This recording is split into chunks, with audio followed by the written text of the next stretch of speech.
Welcome to the Hired by Passion podcast. I'm your host, Marcel, and I will be interviewing artists and entrepreneurs on how they were able to escape the 9-to-5 and turn their passion into an income.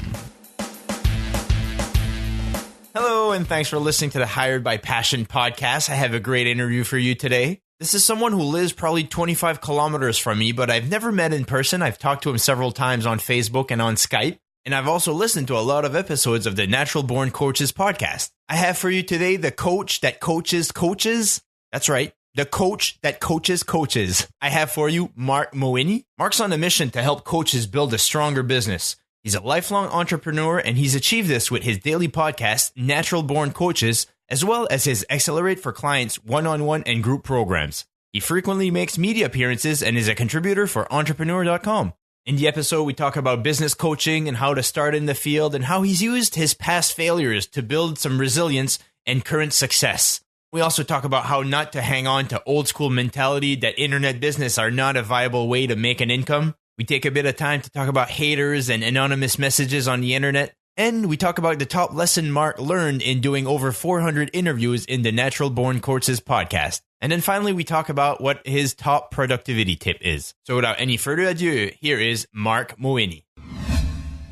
So I'm here with Marc Mawhinney. I really wanted to get you on the show because you're local. It's kind of interesting to see somebody from my neck of the woods who seems to be doing very well with your podcast. So I wanted to ask you first, like when you meet someone for the first time, and they ask you the famous question, what do you do? What's your answer to that question? Well, first, thanks for having me on the show, Marcel. And no pressure for me, but you've had some amazing comics on the show. And my sense of humor has been called lame by my 7-year-old son thinks I'm lame at times and stuff. So I'm not going to be your funniest guest, but hopefully I can that's share some stuff. That's a great question. When I get asked by people locally in our neck of the woods, what do you do? They tend to look at me like I have a couple heads because I don't just say I'm a coach. I say I'm a coach who coaches coaches. And they say, what the heck is that? And then I mentioned podcast, and podcasting is it's becoming more well known here in New Brunswick, but it's still got a ways to go compared to some bigger markets. Not as many people are into podcasting, but it's getting better. So yeah, I just say, look, I'm a coach. And then if they look at me and they think are you in the NBA or NFL or, one of the major sports, I say, no, not that type of coaching. Yeah.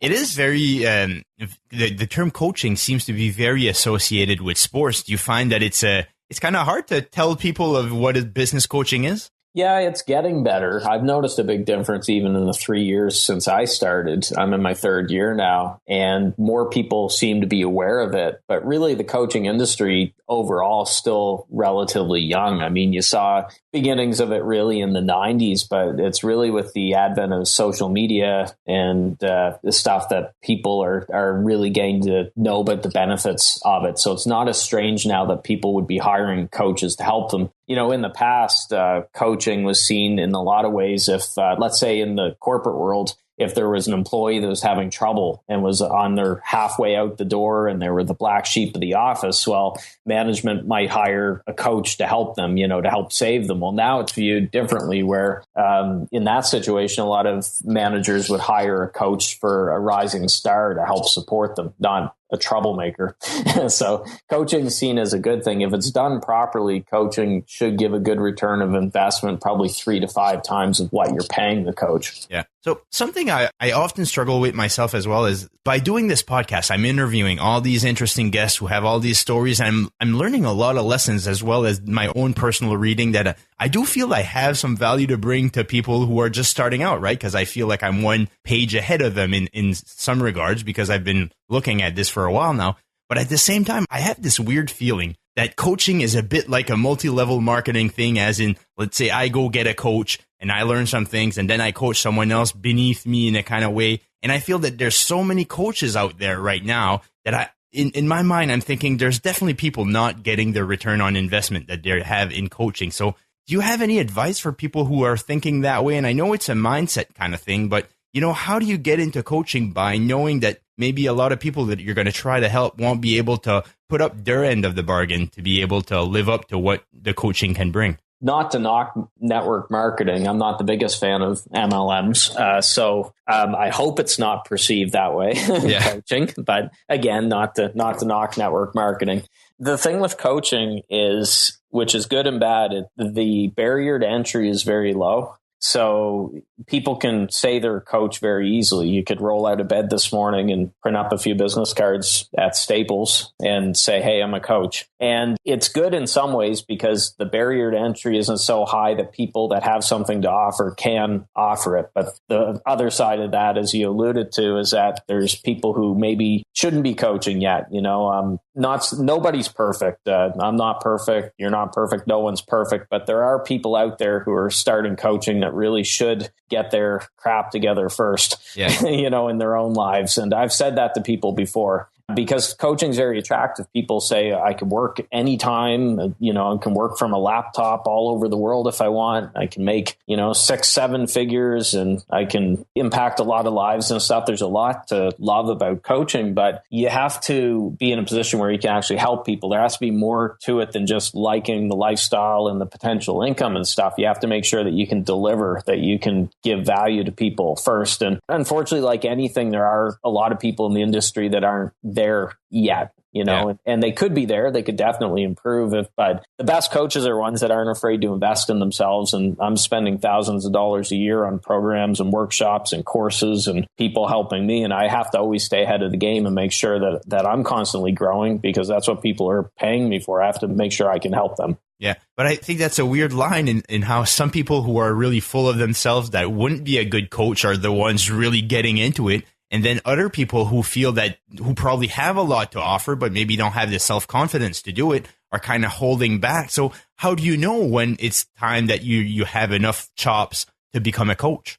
Well, you don't want to be so afraid to jump out there that you're constantly in planning mode. And I've seen people do this before where they want to have the perfect business plan and they always want to read one more book and they want to take one more course and they want to take all these certifications before they feel that they're ready to get out there and coach people. And a lot of times I feel they're doing that because they're afraid to get out there. And in that case, I encourage people, you have to get out there and do it. It's kind of like riding a bicycle.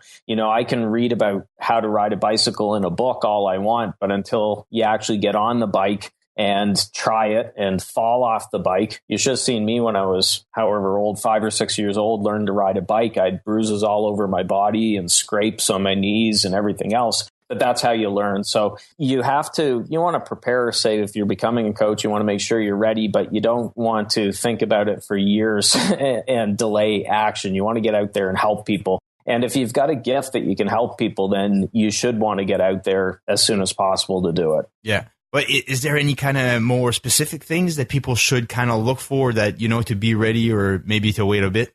Well, the first thing you have to do, which a surprising number of people don't do, is they don't identify what they want to be doing for coaching, like who they want to be helping. And that should be, you would think, common sense, right? If you're becoming a coach, it's kind of like if you're opening a store on Main Street, you have to decide what you're going to be selling. Are you going to be selling clothes? Or are you going to be selling food, books or whatnot? So that's the first step, is to say, okay, who do I want to be helping? And then you can build a coaching program around it. You can fill in the gaps and the spaces, say, here's how I'm going to help people. Here's what I've learned. So, for example, I have a great client out in Western Canada, and she's become a coach because about 5 or 6 years ago, she was let go from her job. And it was a devastating time. She lost her confidence and went through a really bad stretch. And she's been able to get back on her feet and turn her life around. And she now has a passion to help other professional women who are going through career transitions like that, because she knows how difficult it is where she didn't have that support network. So that's a perfect way to find out what type of coach you should be doing. She's essentially becoming the coach as she wished she had 5 or 6 years ago when she was going through it.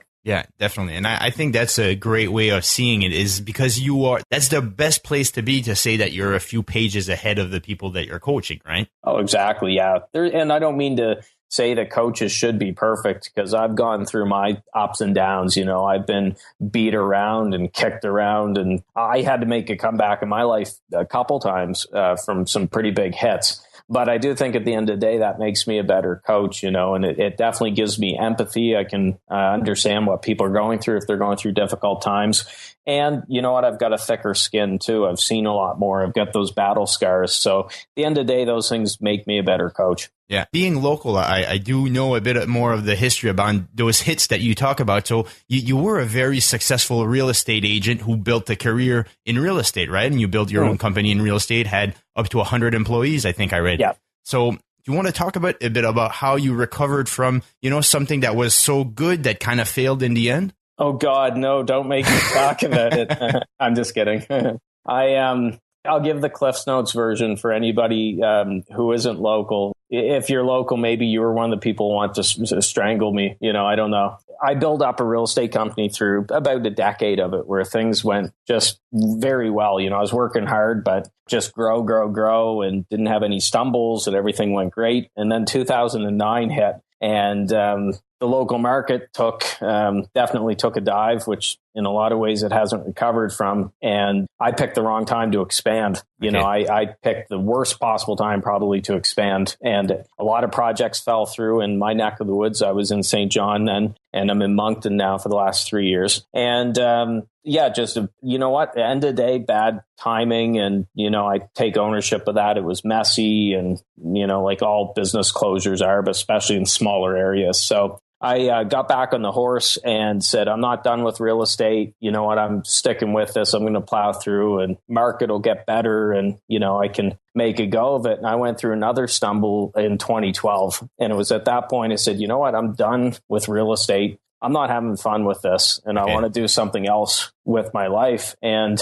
make a long story short, what got me into coaching was I was helped back to my feet by a couple coaches and mentors. One of them is in Fredericton, not too far from our neck of the woods, Rivers Corbett. And he had contacted me when I went through the business closure, and I didn't know Rivers before then, met with him. He made me realize that, hey, it's not uncommon for entrepreneurs to go through business closures. The best entrepreneurs have gone through it. You learn from it and you move on. And it just was a really big help for me at that time. So I said, you know what, I'd like to help people going through their stuff too, because I was helped by that. So, he remains a friend and mentor nowadays, and other people have come into my life as well. And what's interesting, which I realized is when you go through something like that, you think everybody's against you. But I've had a lot of people who've said to me, you know what, Mark, good on you for trying. We're glad to see you rolling again, and you're doing good, and you shouldn't feel bad about it. So I have a lot of respect for entrepreneurs and the ones that go through those stumbles, because at least they tried something, as opposed to most people that stay at a 9-to-5 job that they hate, and then they just sit back and they criticize the people trying stuff. Yeah. Well, when you were younger, did you always think that you were going to be an entrepreneur? Was that a dream of yours from a young age? Yeah, it was not from like 8 or 9 years old, although I had a paper route.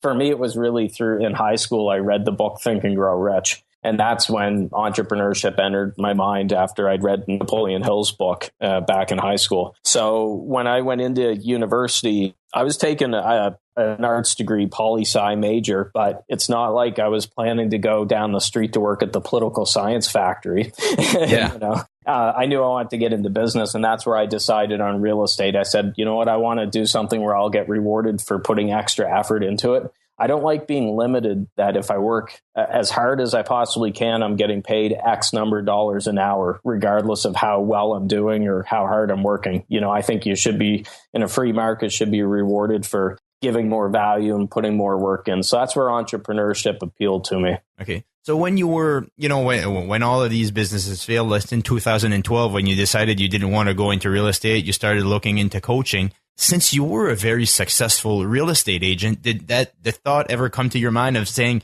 maybe I can just go sell houses again? No, I was honestly sick of it. Okay.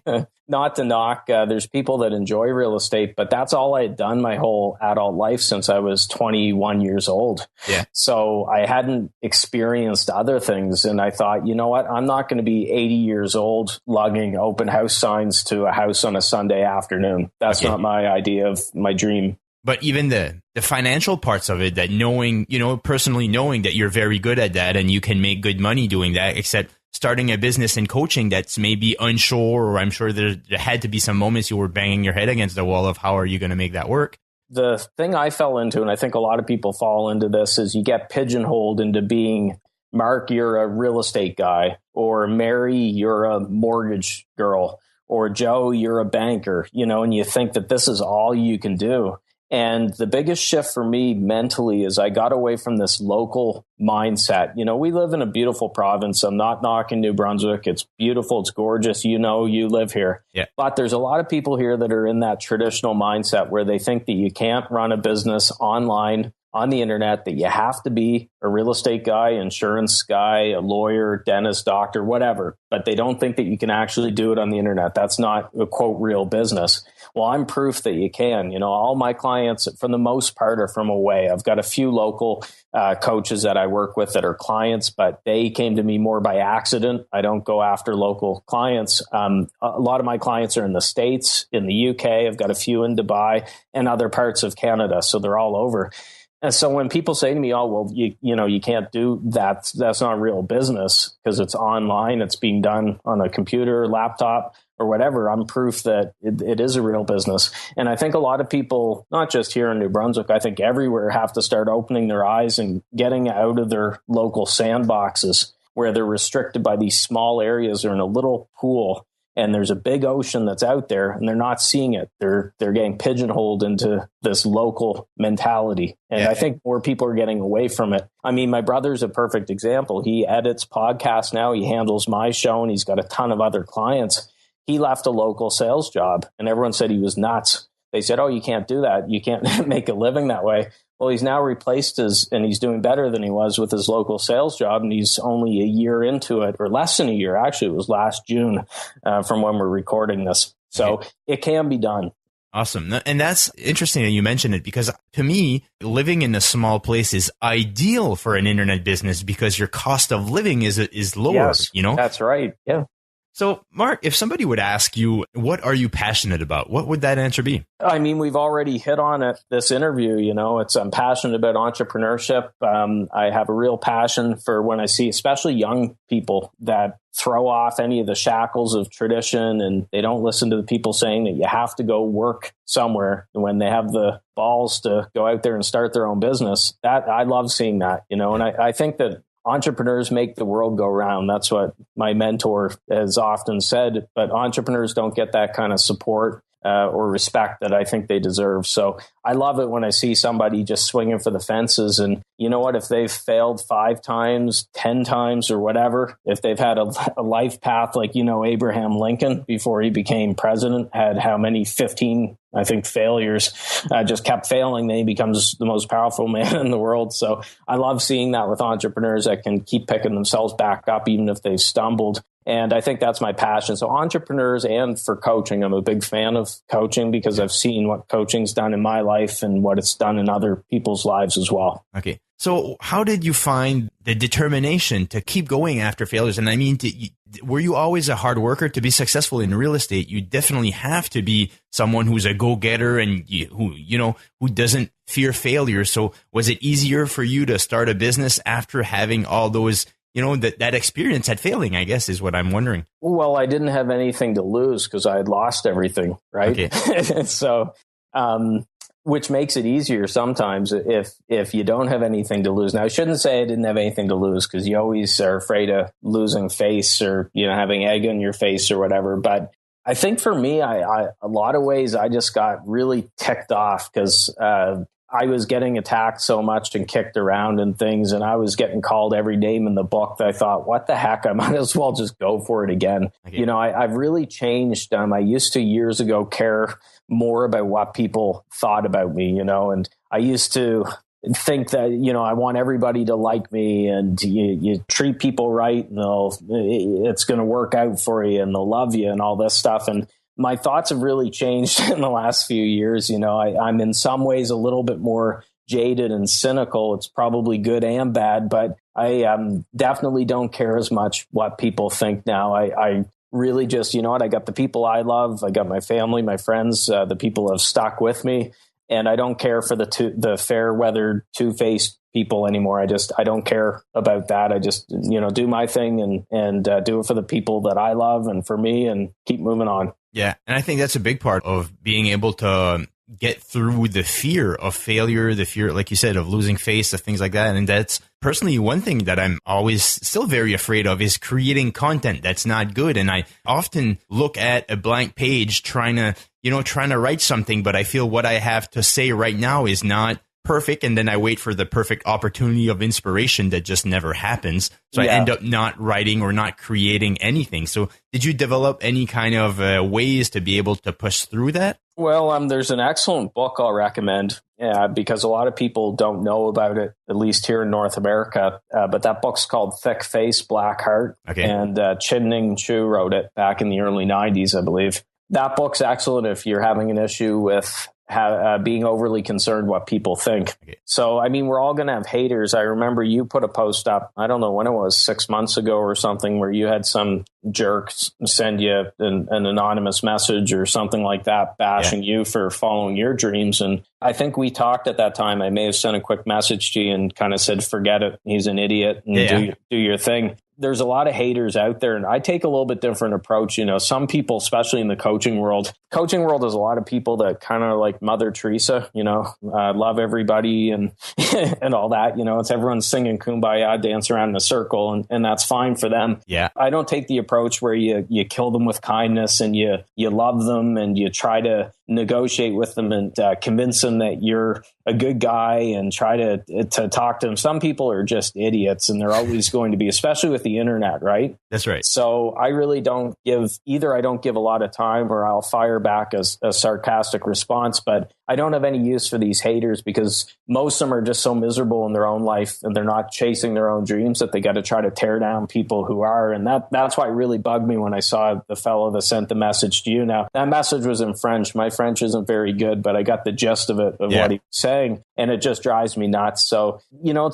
that's something I use to motivate me is I had so many haters crawling out of the woodwork and people kicking at me that never tried anything in their whole lives, but yet they were sitting back there and criticizing me because I had the guts to go out and do something. And I use that as motivation. I can tell you it's never an issue to get out of bed 5 o'clock in the morning if you think of one of their sniveling faces laughing at you, thinking, there you are, you're laying in bed, you're not going to make it. Well, that's a perfect kick in the butt to get you out of bed and get you working. Yeah, no, and that message that you're referring to, I thought it was kind of funny in a way. I initially laughed at it, and you, definitely any kind of criticism like that, there's a part of it that does affect you, but it was so unspecific about nothing that I'm thinking like, why should I care about this? And if it was constructive, actually, I could have maybe worked on that, but it was it was a cheap shot, and I thought it was kind of funny, but it still does affect you when any kind of criticism like that. But hopefully it won't stop you from taking another step. If anybody listening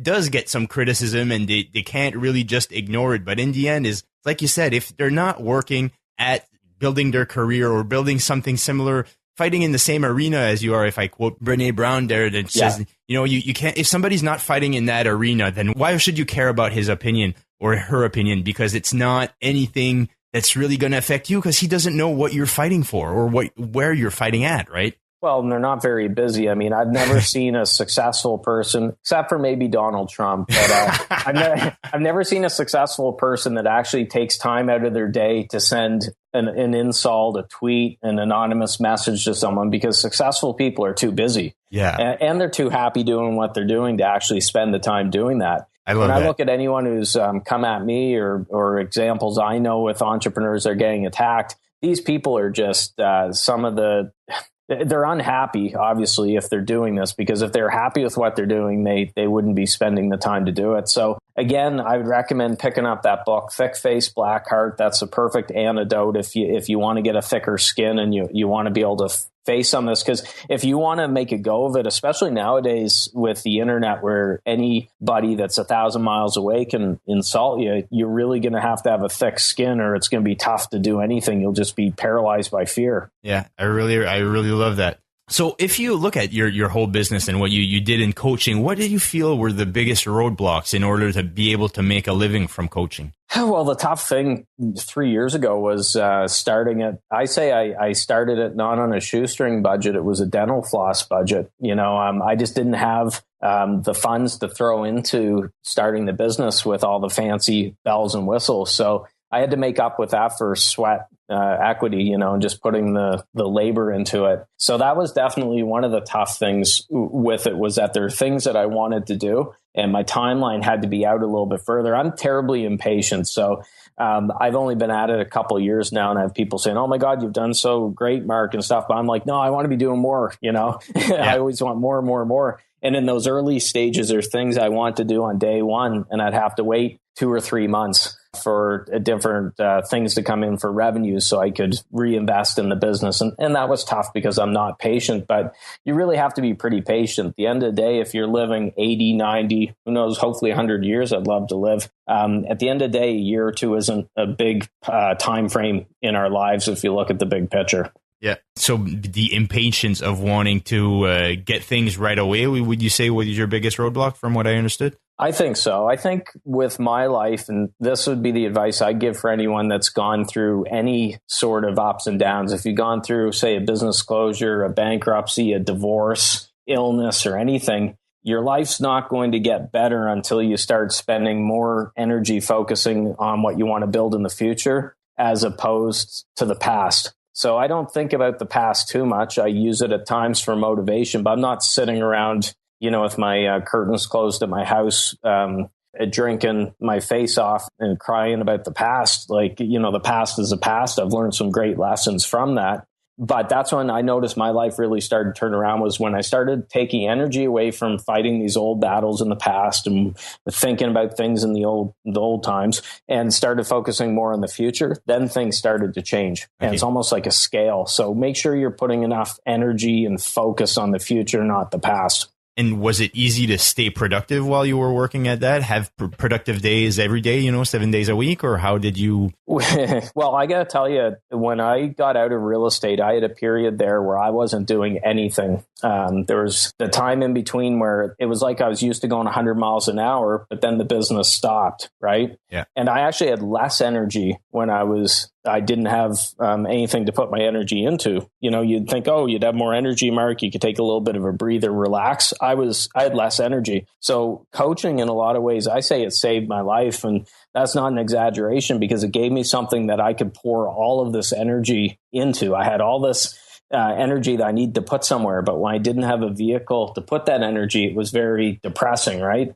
Yeah. So when I finally had a vehicle for it, something to put it towards, then that was the best medicine I could possibly have. So the action's the best thing. The worst thing you can do is sit around, stew, overanalyze. The best thing you can do is find something to work on. Even you're going to make mistakes, you're going to hit roadblocks, you're going to stumble, but at least you're doing something and you're taking action. So what was your secret to taking action?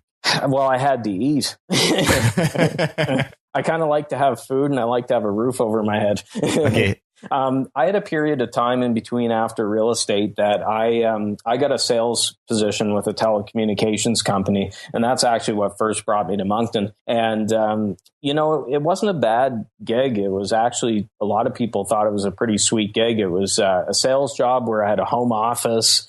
Had to travel a little bit once a month or so, but it was really a great job. A lot of people here would have loved to stay there for the rest of their lives, but it just didn't fire me up. But it did give me that runway that I could build my coaching up, and I didn't have to worry about not eating. Okay. So that's what I did. I started building my coaching on the side with whatever hours I could squeeze away from my sales position. And then I always said that once my revenue from coaching passed what I was making with my sales job, I said, I'm jumping and I'm going full time for coaching. And that's what happened. Once it passed it, I said, okay, I'm done. And then suddenly I could put all my time into coaching. And so if you're looking to build something up, you don't have to quit your job today. You don't have to march in and tell your boss off, because then that's going to put a lot of pressure on you, because tomorrow you're going to have to be making sales and getting clients. So I think it's better if you can build something up on the side, and then you can get it worked out, get the kinks worked out. Then you've got a real business. Then you can transition over when you're ready.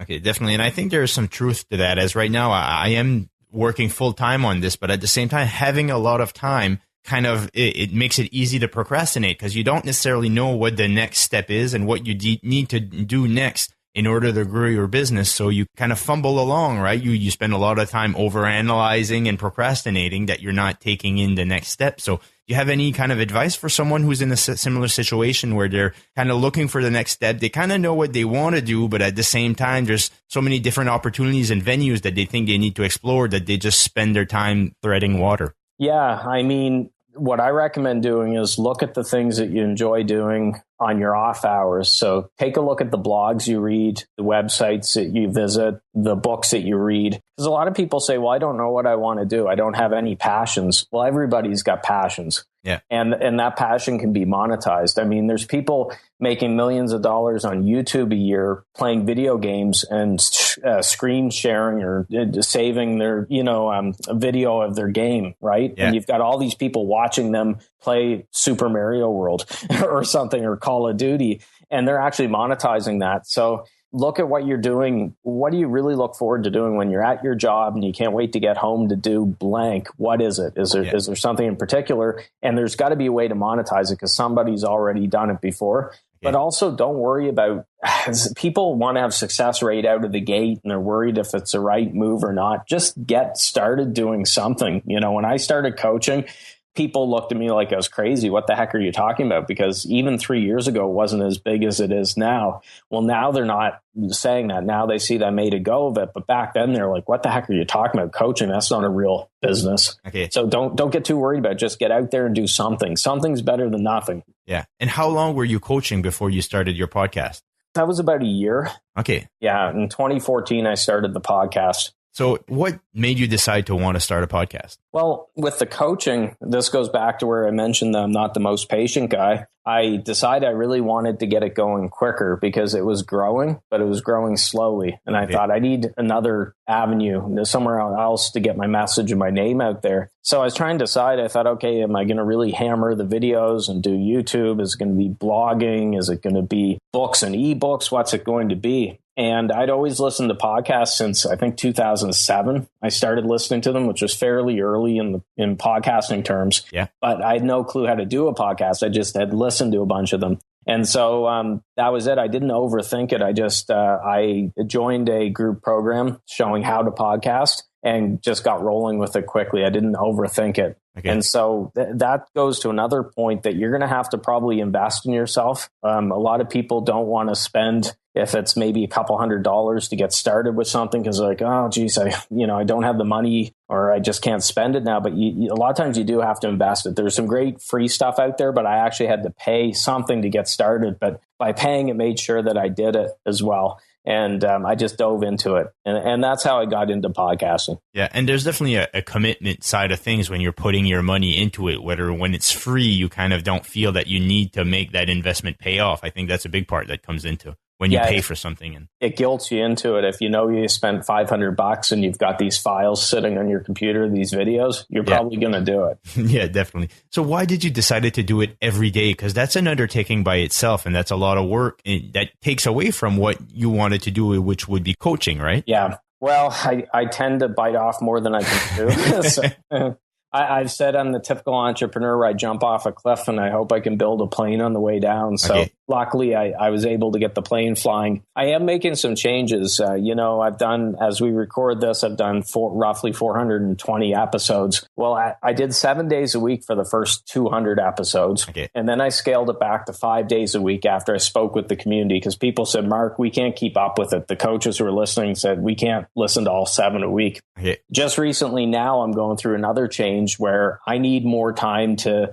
finish a book that I'm working on, and I'm getting really busy with my coaching clients. So I'm feeling like a hamster in a hamster wheel 5 days a week. So I've just changed it. Last week was the first week we're doing 2 shows a week. Okay. So we're cramming as much value into 2 shows a week, but we've got, almost 500 episodes. We've got enough of a base there that I'm happy with that. Now we'll go to twice a week. And again, that just comes down to you have to constantly tweak and change things and modify it if you see that there's a need for it. Okay. And for me, it was time. And, the community responded. The people I was listening to were then saying, yeah, we couldn't keep up with 5 days a week, Mark. So 2's awesome. We can listen to all of them. Perfect. Okay, cool. So in doing all of those over 400 episodes, what do you think is the biggest lessons that you learned from all of these interviews that you did? Oh, I mean, it's tough because I've had 400 and some successful coaches on there and I've learned so much. So to try to narrow it down to one, I think a big thing that I've pulled from it is that the most successful people out there tend to have a bias towards action. Yeah. They don't procrastinate. They don't dilly-dally. They don't worry what people are going to think or if they're going to fail. They just do it. So action, I'm a huge fan of that. The clients that have done best with me have been the ones that have just taken action. They haven't second guessed, should I be doing this or what if this happens? They just do it. And I think that's the biggest piece of advice I'd probably would have taken from all those interviews. Okay. How do you feel that doing all those interviews let you grow in your own business? Well, the interesting thing about it is I've been coaching for 3 years, but I probably have more experience than people have been coaching 10 years because I've crammed so much into that. Like every year I'm talking with over 1,000 coaches between interviews, clients, and then other calls that I'm making. So I've crammed a lot into just a couple years. And it was the same way with my real estate life. My first couple years of real estate, I sold a ton of houses because I just worked so hard at it and stuff. And I poured a lot into a short period of time. So I'm a big fan. If you could do more in a shorter period of time, you can really lessen that learning curve and it makes it a lot better. So that was the advantage for it. But I would recommend for anyone, if you're thinking of doing a podcast, don't jump out and do 7 days a week because you'll have a nervous breakdown. Yeah, no, definitely. You can accomplish it doing one a week. I say at least once a week should be your frequency. You could do a lot with a weekly show. Yeah, definitely. And I agree with that. And I think once a week sometimes can be, and I'm trying to get ahead in my podcasting at one a week, and I'm still kind of struggling with that. Well, I guess at the same time as you learn efficiencies in doing 5 times a week or 7 times a week, but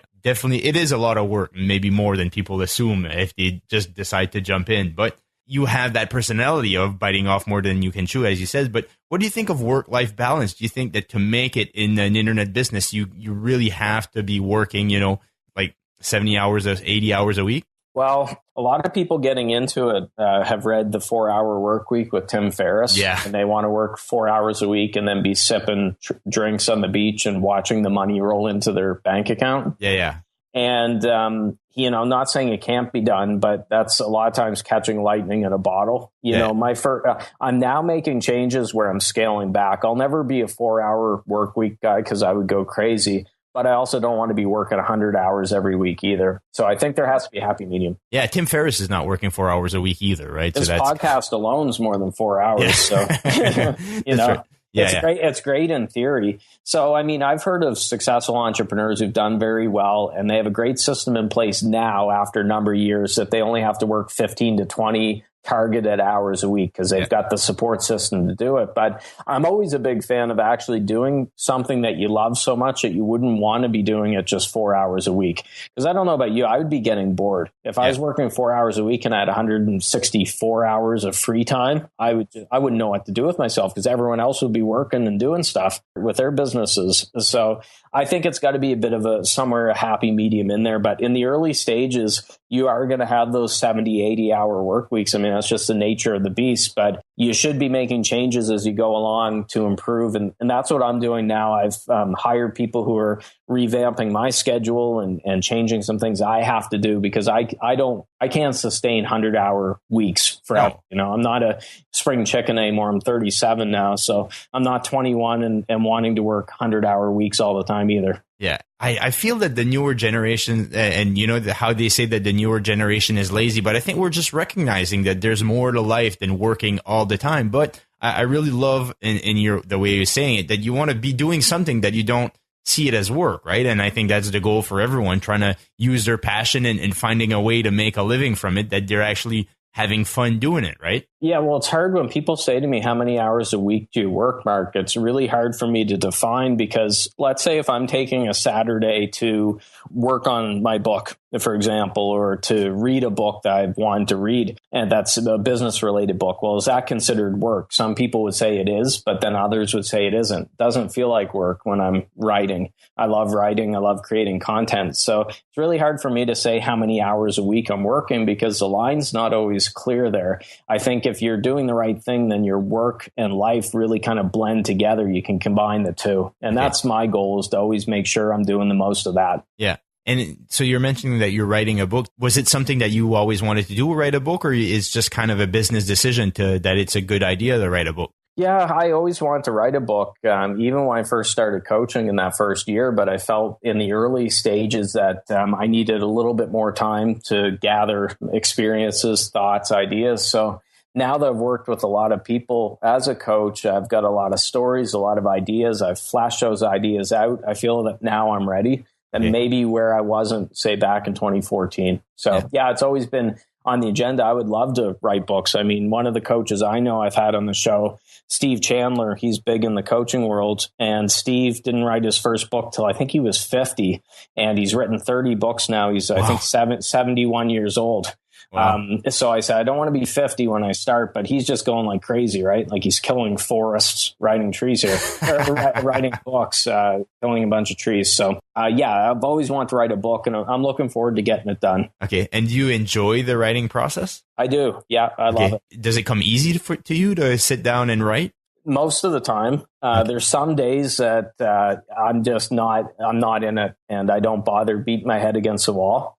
Some of my best, most creative periods come after if I spend time out in nature. I know it sounds kind of funny, but if I'm on the beach going for a walk, or I'm out getting exercise or whatever, it seems like that stirs the creative juices, and I can't wait to get in and get writing. So sometimes it's just not happening for whatever reason. You know, a couple of weeks ago, I was going through a cold and flu. I tried to get work done on the book, and I just couldn't get my brain in that mode. You know, I was just sick or whatever. Well, today I got a bunch of writing done earlier because I'm back on my feet. So I think if you're no sense beating your head against the wall, if it's not happening, get out, do something else.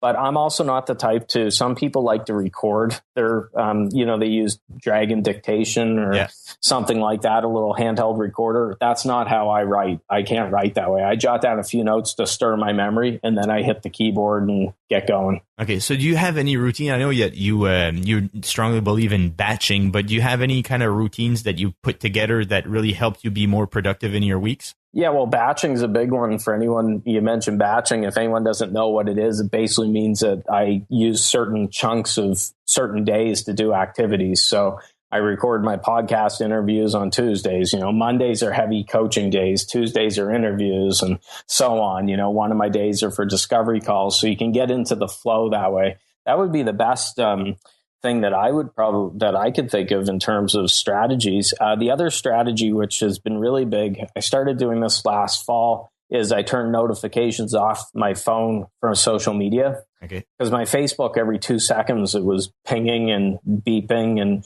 Facebook, LinkedIn, Twitter, it was just too much. I couldn't get into a flow. So I took those off, and I still probably go on to Facebook more than I should, because I've got a large Facebook group. If anyone wants to check it out, it's called the Coaching Jungle. But with the Facebook group and stuff, I do have a lot of things to do there, but I've definitely been able to manage it a little bit better with Facebook and social media, that I'm not being held hostage by it every time it beeps. Great. That's a great advice. And I think it's some advice I should probably look into, because I do spend too much time on Facebook as well.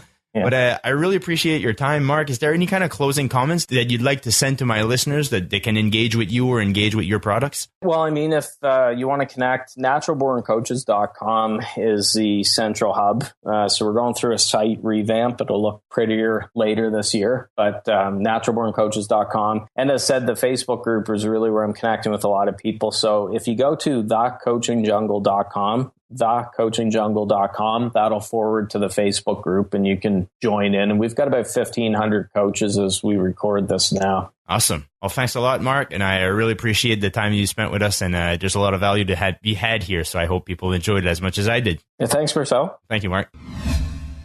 Hey there, and thanks for listening to the whole episode of the Hired by Passion podcast with my guest, Marc Mawhinney. I really enjoyed our chat because business coaching is something that I always kind of thought about, and chatting with him really made me think that maybe it's something I should consider more. Some of the parts in the interview that I really liked was when Marc said that, especially in smaller towns, people tend to want to pigeonhole you in specific professions. You're a real estate agent, you're an engineer, you're a doctor, you're definitely something specific. And usually the smaller the town is, the less likely these specific careers are going to be internet-based. And I think that makes it a bit harder for people in a small town to make a living on the internet because they don't see it as a possibility. And it's less likely that they'll have the opportunity to network with someone who's making a living online. That's one of the reasons I wanted to create this podcast, was to be able to create the opportunity of people living in smaller places to be able to listen to these people talk and listen to their story and try to learn from it, as well as be inspired to be able to do the same thing. I really enjoyed Marc talking about what was the number one lesson he's learned doing his podcast for over 400 episodes, and to see that the number one indicator in success was taking action, and how that he noticed in his coaching client that the ones who take action are the ones who find the most success. And that's something I've thought about a lot lately, and I know it to be true that to be able to find success, you just need to take action. And I tend to procrastinate a lot, trying to find the ideal solution or the ideal way of doing things before I take action.